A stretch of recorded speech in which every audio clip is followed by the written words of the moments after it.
Po muna ang aking mga pagpapasalamat. Una po ang aking pagpapasalamat sa Kingdom of Jesus Christ, sa inyong paanyaya sa akin na dumalo sa inyong 39th anniversary. Maraming salamat po sa inyong imbitasyon.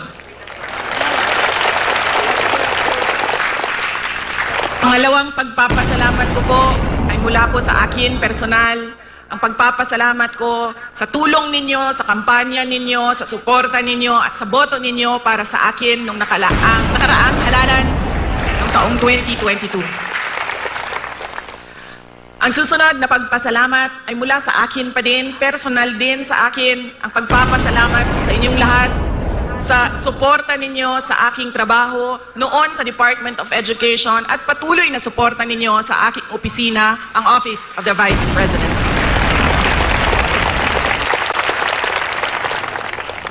At ang huling pagpapasalamat ay mula po sa aming pamilya, ang pamilya Duterte.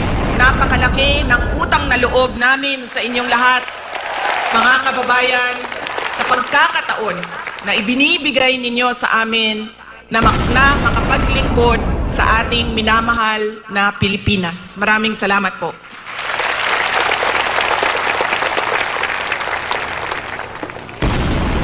Nasabi ko na po,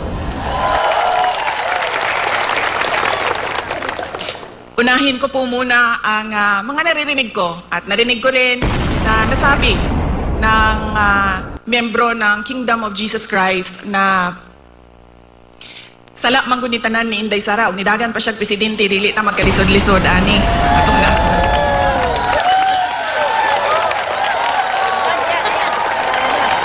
In another forum, I will thoroughly explain myself kung bakit ganon ang nangyari at ganon ang desisyon ko. Pero sa ngayon, hinihingi ko lang ang patawad ninyo na nagkamali ako.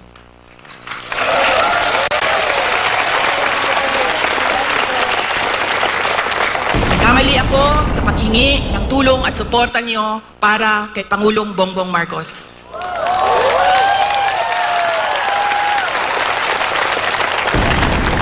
I was on the mistaken belief that we were together on the platform of unity and continuity.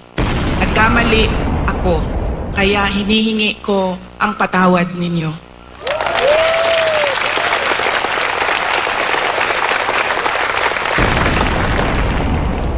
You know, this has been going on for 9 days, ang assault sa inyong Kingdom Nation.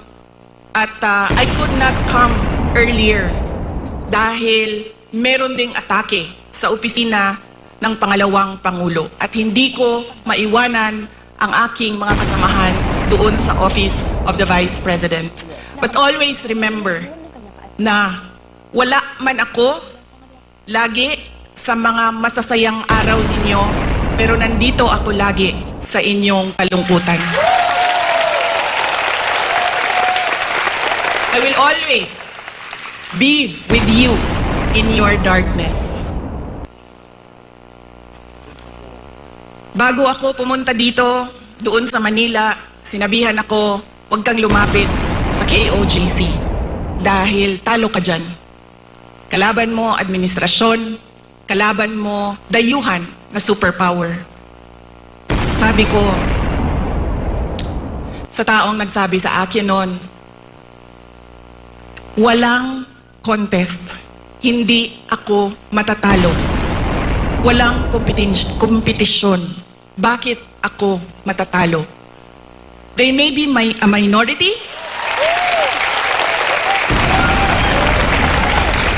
They may only be 8 million around the world. Sabihin na natin na 6 million lang doon ang Pilipino, pero Pilipino pa rin sila.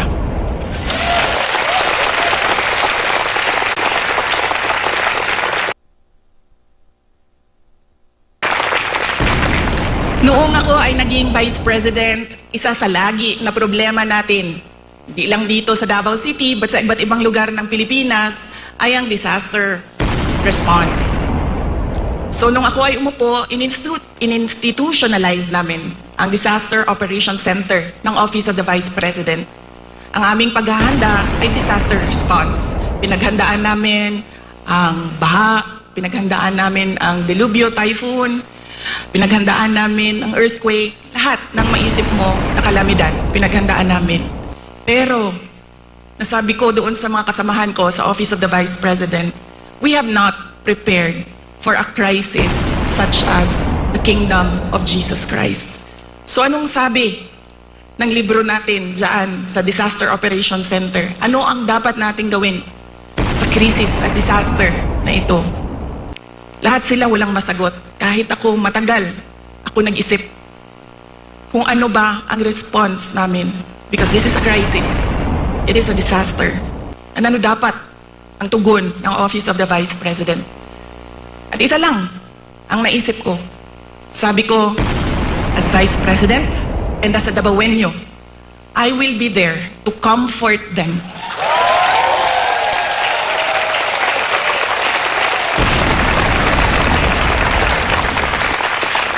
I have a moral obligation to assist them if they feel that they are persecuted. Kahit kukunti lang sila, trabaho ko yan bilang pangalawang Pangulo.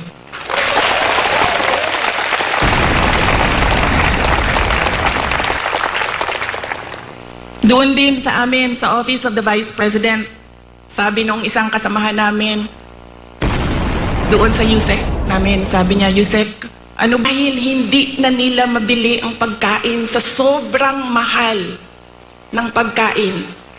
2 beses na lang kumakain sa isang araw. Yun ang kawawa. Sila ang dapat tulungan. Dumadami ang naghihirap sa ating bansa. Dumadami ang nahihirapan makahanap ng regular na trabaho. Sila ang totoong kawawa at kailangan ng tulong natin.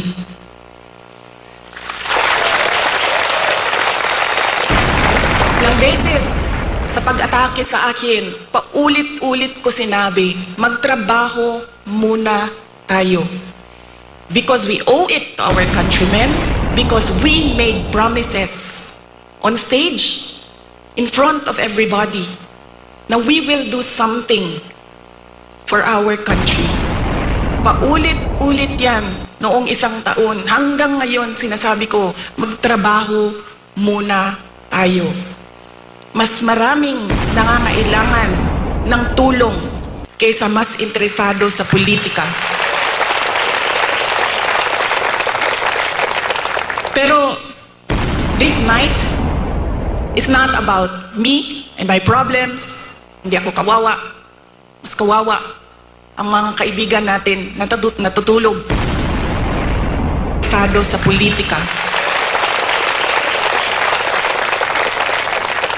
Pero this night is not about me and my problems.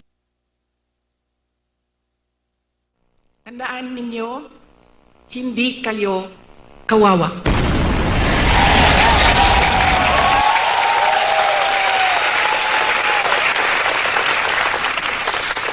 Tungod kay ang langit nung amahan na ang pirmi kaninyo.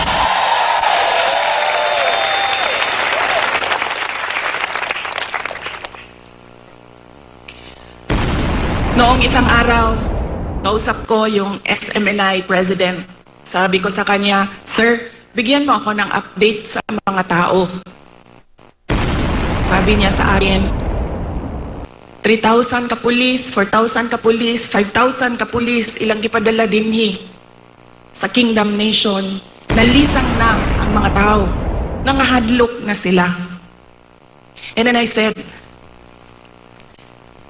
mali nga malisang. Mali nga mahadlok. Kay baon mo nga no? Gipadalahan mo og 5,000 kapulis na inyong istoryahon, na inyong ipasabot, na unsa na ang atong nasod, asa na ang rule of law.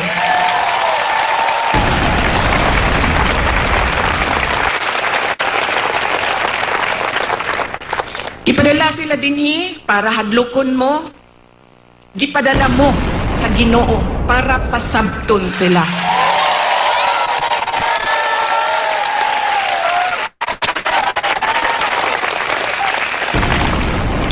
If they come from a place of violence, the kingdom nation is the expert on peace. Kay bao mo, anak. Davaoeños are peace-loving Filipinos. And in fact, dili lang Davaoeños, because the kingdom nation citizens can be found all over the country and around the world.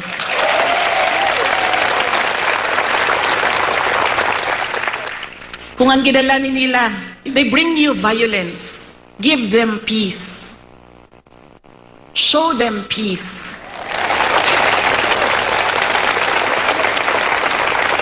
Make them understand that this is not about me and you.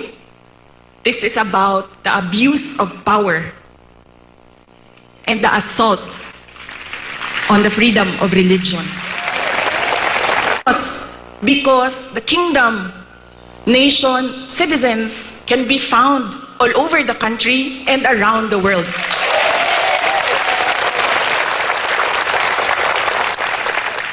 Kung ang gidala nila, if they bring you violence, give them peace. Show them peace.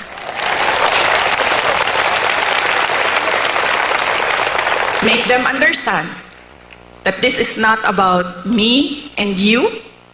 This is about the abuse of power and the assault on the freedom of religion.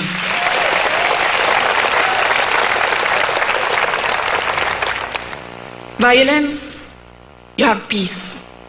Bullets and tear gas, what do you have? You have the words of the Almighty God. You have the Bible. Padalhan mo nila og bala, tirahon mo og tear gas. Preach to them the words of God.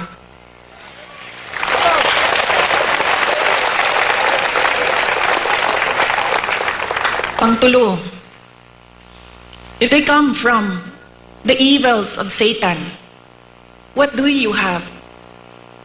You have the goodness of the Lord Jesus Christ.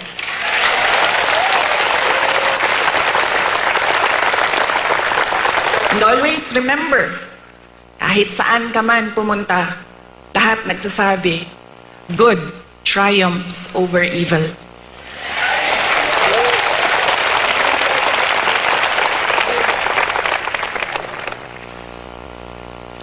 Ang ako ang lola sa mother's side, maternal grandmother na ko, buhi pa siya karon, kaluoy sa Ginoo, she's blessed with a very long life, she's in her 90s.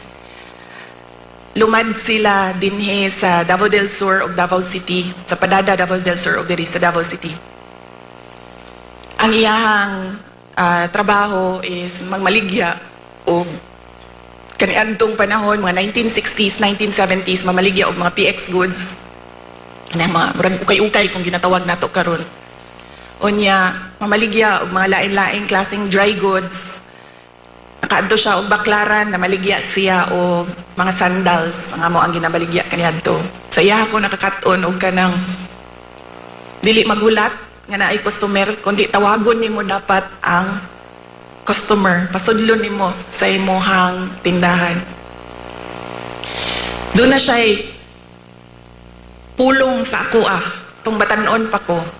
Hebaw mo, diri manggod sa ato sa Pilipinas, when you are outspoken, when you are opinionated, when you are headstrong, ang tawag sa imuha maldita. I feel that it is wrong, pero somehow, siguro sa ato ang mga Pilipino, na kung mutubag ka sa mga elders, tawagon ka, maldita. So, itong batanon pa ko, ang ako ang lula, mag-istorya, mga saba tingali, o niya, mutubag ko, Mingon dayon na ang ako ang lola. Maghinay-hinay ka, Inday. Kay ang gaba sa motong kaganina, I know, dili gyud ko makasulti when our preacher said, love your enemy. Nag-ana lang yun ko.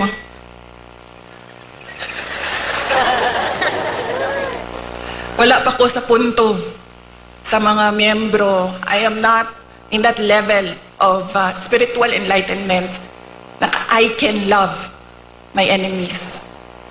Wala pa ko sa inyong level. O to kaganina nag-ana ko. Para di ko makasala.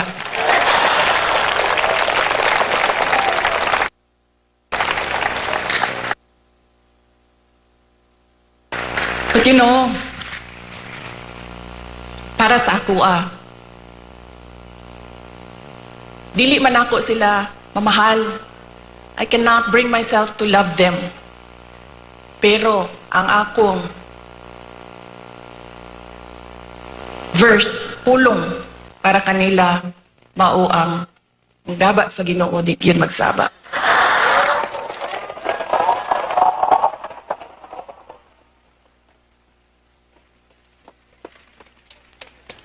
Mauna siya ang prinsipyo sa ako ang lola po rin. And God will take care of you all the more because kamo, you can love your enemies, you can forgive. So you will gain victory.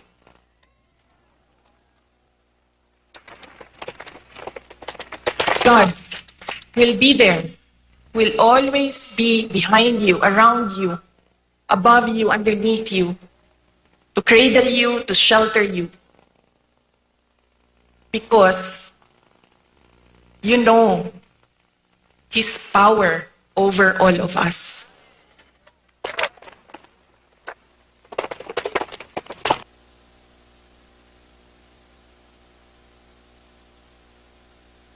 Wall, and then nakabutang dito, 39th anniversary.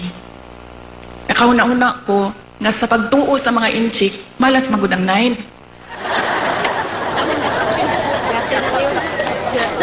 Muto nakaanak ko, siguro sundo na to, wala may mawala sa ato Kung sundo na to ang tinuuan sa mga inchik, nga dili gyud ka mag-celebrate og 9. So this is our 40th anniversary. And mamalakpak ka para sa 40 years.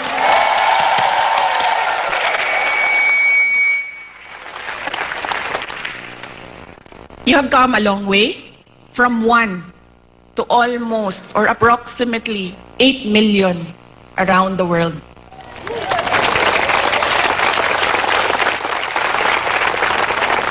You have overcome challenges, and every challenge made you stronger, made you more united, and we can see that now. There is another challenge before you, pero naagihapon mo sa ngalan sa Ginoo.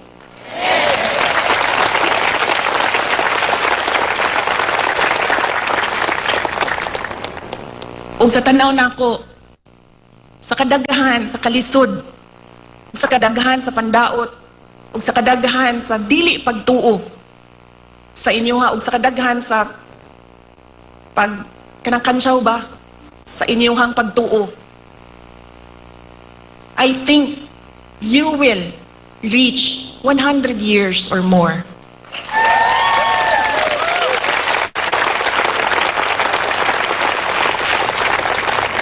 Magpadayon o magpadayon mo basta ang inyong pagsalig o pagtuo hugot dinha sa Ginoo.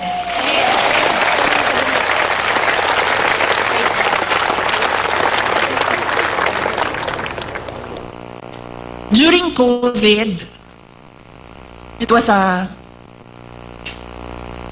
experience as mayor. It was an experience that I do never want to go through again. The COVID-19 pandemic. Dili na ko ma-explain sa inyo ang kalisod atong panahon na to. Nga dunay mga gipangayo sa imuha nga COVID-19 response. Pero walay budget ang syudad para punduhan ang mga projects para sa COVID-19 response. Daghan kayo. DTMF, PPEs, suporta sa mga frontliners, health workers. Dili na ko gusto mo sa bato. Pero doon ako'y mensahe sa mga Dabawenyo, maupod ang mensahe nako sa inyo ha, karon dili lang sa mga naa dinhi sa Davao City, kundi sa tanan nga miyembro sa Kingdom of Jesus Christ. And that is, we will not break.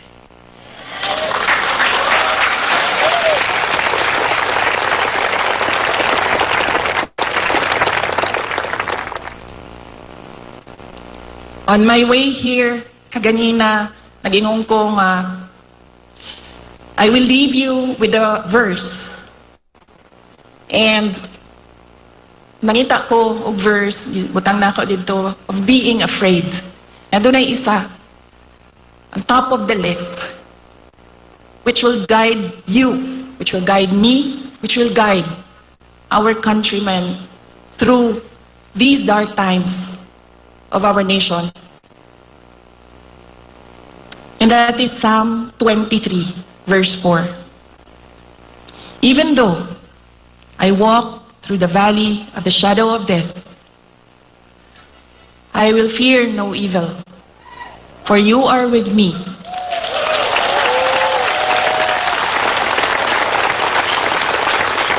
Your rod and your staff, they comfort me. Ayaw mo kalimot na ay Ginoo nga nagtanaw sa ato ang tanan.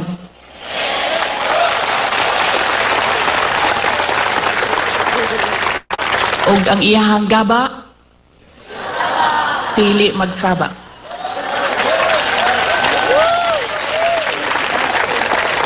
Let us clap for 100 more years.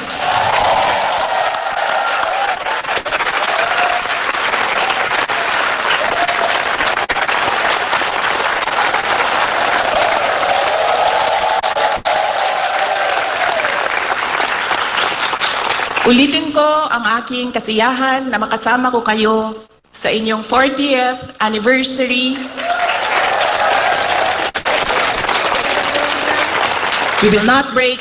Happy 40th anniversary, Kingdom of Jesus Christ. God save the Philippines. Shukran.